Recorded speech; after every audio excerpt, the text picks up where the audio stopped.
Hello everybody, Manithral here, and welcome to the weekly update video for OSRS. Now this week, before we get into that, we do have the new skill pitch poll results, which I know a lot of you might be interested in that if you haven't seen or seen any of the postings about it. But it concluded with 178,000 votes, so that's fantastic. Do keep in mind, when it comes to these kind of polls, if you didn't vote, then if you didn't get the outcome you like, this is one where it was down to a few votes. So this is the prime example that if you want to have your voice heard, definitely put your voice out there. So after reading over everything, the results were Sailing was the one that is the winner. It came in with 59.2%. And Shamanism was a close second with 58.8%. There was a difference of, 591 votes. And that was it. And then Taming kind of trailed a bit with 39.9%. So, it mainly came down to the top two, Sailing and Shamanism. And they did have the questions there too, like, I don't like any of them, skip question. So that was always a possibility. If you didn't like any of these pitches, that you could have, put it out there saying that you didn't want either of them. Which over 22,000 people did say that they didn't like either of them. But the result is, it is going to be Sailing. So now they're going to work on the next stage of drawing up their proposals of the skill and then giving people the chance to see what they would prefer. As for today's update, we have the Desert Treasure 2 rewards beta, which is the issues and hotfixes. So it was reported at 12:30 GMT. They were seeing reports of issues with the Nightmare's Prayer Shuffle and Sleepwalk attack. They are currently looking into this. So they advise any hardcore players, please steer clear of this while the investigation is going on and it gets fixed. Otherwise, we go into the changelog here.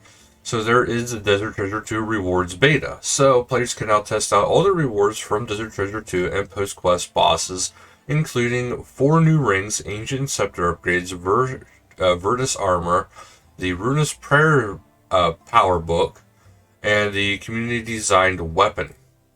So Slayer Pool 79, Slayer Masters can now increase the number of revenants received per task. Players will be guaranteed a sleepy tablet at 100 Fosani's Nightmare kill count. Players who already meet this requirement will receive the tablet on their next kill. Laren's keys are now tradable and sellable in the Grand Exchange. Other changes are that Archeo, Calvarian, and Spindle have been added to the highest scores. A display unit from a rock museum has been extracted from inside the wall. And PvP Road is moved to period B, so 560 UK PvP, 579 US high-risk PvP, 561 UK free-to-play PvP, 580 US LMS competitive, and 390 AUS has been deactivated with this rota. And then also the PvP Arena main loadouts is for the ranked duels and tournaments this week. Now to get a little bit into the Desert Treasure rewards beta. First up, you have this beautiful picture here highlighting Desert Treasure 2, but the reward beta will be on 401, 405, 407, 409, and 412. Please note that these will include both the rewards from Desert Treasure 2 and Bounty Hunter. So they're going to be testing both of these things out together. Beta world tips and tricks. Upon logging in the beta worlds, you'll first find yourself in Ferox Enclave. So it's familiar people who have been participating in betas. Something less familiar is the items that you will have in your inventory, all rewards from Desert Treasure 2, with some placeholder models, of course. So there is going to be some placeholders with this. There's going to be 4 best in slot rings: the Ring of True Blood, Ring of True Blood, Ring of True Shadow, Ring of True Smoke, Ring of True Ice. 4 upgraded Ancient Scepters, so you got the Blood, Ice, Smoke, and Shadow variants. And then you got the Virtus robes, which is the mask robe top and the robe bottom. And you got a Soul Reaper axe, which this is the community weapon. So the community will be designing this. A two-handed axe that will be created by combining the 4 pieces dropped by the post-quest bosses. That the community designed weapon inspired by more than just the design. So, okay, this has actually already been designed, apparently. There's a green egg in there. I have no idea why. But it does say it'll be there. It's a reward. This fine fellow is the boss helper tool. And it'll let you access a plethora of options if you testing your experience smoother. So teleports. This will provide you a teleport, shocking, to every boss encounter in the game. All gear, so you can only use the options near a bank. So you can check out the different gear. Gear loadouts. So you just provide handy setups. New items. This will be all the new items from Treasure 2, all the rings, Ruinous robes, and all that stuff. It'll swap prayer book, spell book, so it'll let you do that as well. The stats option let you change the skills whatever value you'd like, so it's tempting to give yourself unlimited power. Please do try the new items out at different levels to see how it feels. So do keep that in mind, and here is some images. Now these might change, but I got a feeling that some of these we know is what is coming. But as you can see, they all look pretty cool, even right now. Best in slot rings. So the Ring of True Blood is a melee ring with plus 12 melee. Ring of True Ice is a magic, which gives plus 15 magic and plus 2% magic damage. True Smoke is plus 10 ranged and plus 2 range strength. True Shadow is a plus 12 slash and plus 4 melee strength. So, 2 different types of melee rings. It's actually kind of cool. The Ancient Scepter upgrades. You need 75 magic, 60 strength, and 50 attack. Attach one of these swanky little gems to your Ancient Scepter, and you'll empower associated to the Ancient element by 35%. While giving other elements a 10% buff, as the Ancient Scepter already does to boot. So, that's pretty good. So, the Blood Scepter, blood spells heal for more, so usually these heal for 25% of damage dealt, but if you use this, it'll be even greater healing. So, at 25% times 1 point, well, it would be 25%. And you times that by 1.35, which gives you a 33.75% heal. The 1.35 is a multiplier as a result of the 35% increase. Which that is actually pretty phenomenal when you think about it. That's an extra 8%, almost 9% heal. Then you have the Ancient Scepter. So this is of course going to impact your ice magics. So Rush Rush is normally 8 ticks. It's going to go to 10 ticks. Burst is 16, goes to 21. Blitz is 24, going to 32. And then Barrage is 32, going to 43.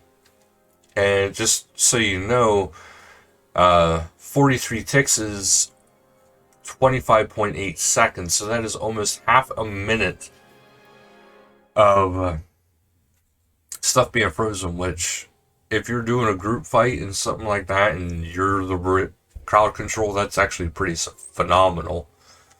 Ancient Smoke, so you're familiar, this has toxins. Rush, that's burst, poison severity increased from 10 to 13, so that's quite a bit of damage. And Blitz Barrage, it increases from 20 to 27. That is a lot of poison damage. Whatever poison damage is dealt, the game calculates poison severity plus 4, so divided by 5. Poison severity plus 4, then divided by 5. For Smoke Barrage, using the Smoke Ancient Scepter, this works as a 27 plus 4 divided by 5. So meaning whoever you poison with it will be dealt 6 damage. After this poison tick, this poison severity is reduced by 1. And the poison damage calculation repeats until it hits 0. So, if you're trying to work out anything for yourself in old school, almost always round down. So if your poison damage looks like 6.2, it'll round down to a sensible 6. So something to kind of keep in mind. And then the Shadow Scepter, that is the stat drain one. So the Rush and Burst spells are going from 10% to 13%, and Blitz and Barrage are going from 15% to 20%. 20% is quite nice. And the robes are a 75 defense and 80 magic. You have the Virtus. Also, this has another plus side to it. When worn, each piece gives a 4% damage increase to all ancient spells. Wearing all 3 pieces also nets you a set effect that buffs ancient magic spells. So smoke spells reduce healing by 30% while the target is poisoned. His shadow spells also drain strength, range, magic, and defense, as well as attack. Blood spells can heal up to 20% over the player's max hit points. Ice spells have a 10% additional accuracy against frozen targets. So not only are the stats decent, you kind of figure this is really powerful. And then you got the Soul Reaper axe, which is 80 attack and 80 strength. So each time a player attacks with this axe, they will take 8 damage and gain a stack of buff. For each stack of buff, they will gain 6% strength level, the stat cap at 5. While equipped, a player is overridden with special attack bar, shows the number of stacks they have, and can use a special attack while they have 1 stack or more. To consume all stacks to deal bigger hit. The special attack grants 6% accuracy per stack, in addition to the previous 6% strength, regardless of the attack hits or not. The player will be healed by a 8 times stack consumed. So regaining all health they spent obtaining the stacks. Players will not take damage if they cannot gain a stack, and don't gain a stack if they cannot take damage. So incredibly powerful axe that has every attack deals 8 damage to the player and provides a buff, stacking up to 5 times. And the player gains 6% bonus strength per level stack, capped at 30%. So that's pretty powerful. And then once you have the max stacks, then you can just do the damage, and then you get 8 hit points per stack. So you get all your hit points back, and you do a massive attack. And then you have the Ruinous Powers here, which are going to be absolutely amazing. You have deflect, melee, magic, and ranged. So this is going to work a lot like how it does for people in RS3. And then you got your offensive prayers, which you have Ancient Precision, which boosts your attack, Ancient Strength, 20% Strength, Ancient Sight, 20% ranged attack strength, Ancient Will, 20% magic. Trinitas, 15% attack strength, ranged attack strength, magic attack. And Decimate, 20% attack, 30% strength. Annihilate, 20% ranged, 30% strength. Vaporize, 25% magic attack and 4% magic damage. Overhead is a Gambit, provides 8% accuracy in all styles when used. Rebuke, increase your damage taken by 15%, but reflects 50% any of the damage dealt to you. Vindication, when reduced below 10% of your maximum hit points without taking lethal damage, heal for 15% of your prayer level and lose any remaining prayer points. For 6 seconds of Vindication triggers, your next attack will deal a bonus 10%. Ancient Vows, Cures Vow. While active, you have a 10% chance to heal 10% of the damage done. Glacia's Vow, while active, you have 20% chance to deal bonus magic damage The bonus damage rolls off your equip style against your magic target's magic defense. The damage dealt is 10% of your initial hit. Umbra's Vow. While active, drain your opponent's defense by 10% of the damage he dealt. Respect the same limit as the shadow spells, meaning defense cannot be lowered more than 15% of the initial value. This reduction will apply to reduction effects, meaning there's still value in using this alongside something with like the Dragon Warhammer. And you got Fuma's Vow.